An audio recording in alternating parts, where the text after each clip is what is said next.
Nou hierdie gaan aan en ek gaan die res lees sodat ons weer eens sien hoe Vader se hart is, hoe hy kyk na omstandighede, hoe hy betrokke is. Elkeen van ons te lewe. En wat in jou lewe gebeur is Vader presies soveel van bewus, soos wat hy van bewus was dat hier gebeur het met die Israeliete. Alles. Hy weet wat by jou werk aangaan, hy weet wat in jou verhoudings aangaan, hy weet wat in jou finansies aangaan, hy weet wat in jou hart aangaan, alles. En ons loop met probleme, maar ons bid nie, want ons weet nie hoe nie. Ons weet nie eens of hy ons hoor nie, ons weet nie by belangstel. Nou hierdie gaan nou aan, wat ons moet Vader se hart leer ken. Hy sê, jy kan nie my koninkryk ingaan nie, want jy het my weë nie leer ken nie. Nou hierdie is om sy weë te leer ken. Ons sien hoe kwaad word hy, omdat hulle hom nie geglo het nie. Ons sien dat hy oortuigbaar is deur Moses. Nou gaan dit aan, hy is nog geweldig kwaad, vers 21. Maar so waar as ek leef, en die hele aarde van Jahwe se heerlikheid vol sal word. Al die manne wat my heerlikheid en my tekens gesien het, wat ek in Egipte en in die woestyn gedoen het, en my nou al 10 maal versoek het, en na my stem nie geluister het nie, hulle sal die land nie sien, wat ek aan hulle vaders met 'n eed beloof het nie. Ja, almal wat my verag het, sal dit nie sien nie. Dis wat 'n Vader se hart is. Hy sê, dis al 10 keer. Elke keer dan sê ek, goed, volgende keer sal hulle my seker glo. Ek gaan nog ondertekens doen. Sy volgende keer sal hulle my seker glo. En nie het hy gesê, dis klaar. Daar's nie nog.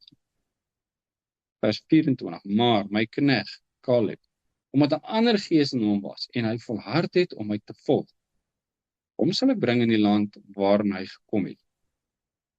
En sy geslag sal dit in besit neem. Nou daar is 'n gedeelte in die skrif wat sê, Vader is nie aannemer van die persoon nie. Dit beteken, jy kan nie sê, maar ek is hierdie en hierdie oudes, en ek is in hierdie geslag, en ek is daai stam, en daarom moet u my anders ter behandel nie. Hy sê ek is nie aannemer vir die persoon nie. Maar hy tree duidelik anderster op teenoor individue as gevolg van hulle optrede. Hy sê, hierdie ongelowige volk gaan in die woestyn sterf. Ons gaan nou sien wat met die ander verspieders gebeur. Hy sê, maar my knegt, Caleb, omdat 'n ander gees in hom was, en hy volhard het om my te volg, hom sal ek bring in die land. Ek gaan anders optree teenoor. Blyk ons lewe. Dit is ongelukkig so dat die meeste mense eers bid wanneer hulle 'n geweldige moeilikheid is, en daai moeilikheid is gewoonlik as gevolg van hulle lewenstyl. En dan roep na Vader en sê, help. En sien hy dan daai persoon as Caleb, of sien hy daai persoon as een wat nou al 10 maal teen Vader besluit het.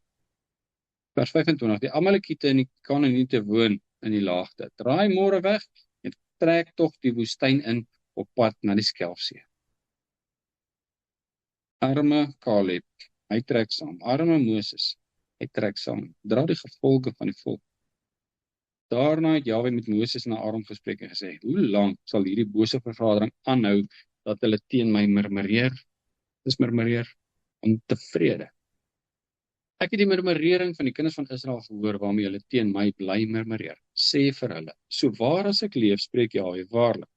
Soos julle voor my ore gespreek het, so sal ek aan julle doen. Wat het hulle gesê? Hier het ons in die woestyn gebring dat ons hier moet doodgaan. Ons kan liewer in Egipte. Hy sê ja, dit wat julle gesê het ek gehoor. Laat hom eens bewe. So waar as ek leef, spreek Jahwe waarlik. Soos julle voor my ore gespreek het, so sal ek al julle doen. Julle sal in die woestyn lê, naamlik al julle geteldes, volgens julle volle getal, van 20 jaar oud en daarbo. Julle wat teen my gemurmureer het, waarlik, julle sal nie in die land kom, waaroor ek my hand opgehef het, om julle daarin te laat woon, behalwe Caleb, die seun van Jefun, en Joshua, die seun van Nun. En julle kinders, waarvan julle gesê het, hulle sal 'n byt word. Dis nog steeds die murmurering. Ons kinders gaan in die woestyn doodgaan. Nou sê Vader, maar julle kinders, waarvan julle gesê het, hulle sal 'n byt word. Die sal ek inbring, en die sal die land leer ken, wat julle verwerp het. Maar julle lyke sal in hierdie woestyn lê. En julle kinders sal soos herders rondtrek in die woestyn, 40 jaar lang. En sal so die gevolg van julle hoerery dra, totdat julle lyke in die woestyn verteer is. OK, hoerery. Wat is hulle hoerery op hierdie stadium? Murmurering, ongeloof in God. My geloof is in ander gode, my geloof is in myself, my geloof is in my logika. En jy gaan die gevolge dra van daai ongeloof. 34. Volgens die getal van die dae dat julle die land verken het, 40 dae, vir elke dag 1 jaar, moet julle julle in geregtigheid dra, 40 jaar lank, en my teestand bewaar word. Nou, hoekom lees ek al hierdie, dat ons Vader se hart moet sien? Is dit liewe Jesus van wie ons hier lees? En liewe Jesus het gesê, julle gaan in die woestyn in en 40 jaar daar rondtrek, totdat julle almal dood gegaan het. Want wat ek eintlik wou gedoen het, is ek wou pes onder julle gestuur het, en die lot van julle vernietig het. Liewe Jesus, dis almagtige Jahwe. 35, ek, Jahwe, het dit gespreek, daar's weer woorde, waarlik, dit sal ek aan hierdie hele bose vergadering doen, wat teen my by mekaar gekom het. Hulle sal in hierdie woestyn omkom en daar sterwe. En die manne wat Moses gestuur het om die land te verken, en wat na hulle terugkoms die hele vergadering teen hom laat murmureer het, die manne wat 'n slegte gerig aangaande die land versprei het gesterwe deur 'n plaag voor die aangesig van Jahwe. En toe Moses hierdie woorde aan die kinders van Israel gesê het die volk baie getreur. Toe Moses gaan met hierdie boodskap en sê, dis julle voorland. En daar is hulle vreeslik hartseer. En die môre vroeg het hulle klaar gemaak en op die top van die berg geklim en gesê, hier is ons. En ons wil optrek na die plek wat Jahwe gesê het, want ons het gesonde. Okay, so wat is hulle motief nou? Vrees. Wat moet hulle motief gewees het? Geloof. Want toe hulle uit Egipte uitkom en deur die Rooi See en by Sinai en tot waar hulle nou is by die beloofde land, het hulle baie wonders en tekens gesien en dit het hulle geloof gegee om in te gaan. En hulle sê, nee, ons het niks, ons gaan nie hierdie lot van ons doodmaak. Ons wil terug van Egipte toe. Toe sê Vader, julle gaan sterf in die woestyn. Kyk hulle in die woestyn en hulle sien 40 jaar in die woestyn. Ons moet die reëse aanvat en ons sal die reëse vat. So wat was hulle motief nou? Vrees.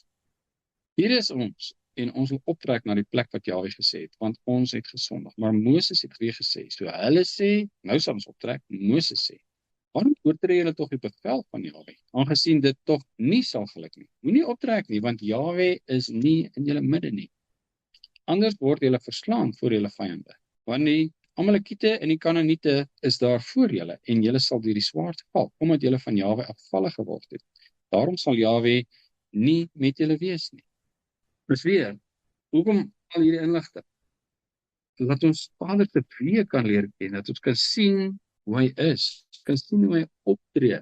Wat is die volk nou besig om te doen met hom? Hulle manipuleer hom. Nou is die volgende dag, nou staan hulle op die berg, nou is ons. Nou sal ons dit doen. U moet nou met ons wees, want ons is nou hier, ons het besluit. Maar jy kan hom nie manipuleer. Kan ons God beïnvloed deur manipulasie? Nee. Kan ons hom beïnvloed deur afpersing? Nee. Kan ons hom beïnvloed deur ons goeie werke? Nee. Vers 44. Nogtans het hulle vermetel gehandel om op die top van die berg te klim, maar die verbondsark van Jahwe en Moses het nie uit die laar gewyk nie. Toe die Amalekiete en die Kanaaniete wat in die gebergte woonagtig was afgekom en hulle verslaan en hulle verstrooi tot by Horma. Om God te ken. Hy sê, as hy kom, dan sal hulle sê, maar in u naam het ons gedit en in u naam het ons gedat en u het ons strate gepreek en ons was daar, ons het gesien. Ons het duivels uitgedryf in u naam. En sê ek het jou nooit geken nie. Nou, hy ken hom. Maar hy ken Moses anderster as wat hy die verspieders geken het wat leuns verkondig het. Sien dat hy ons nie ken nie, maar ons ken hom nie.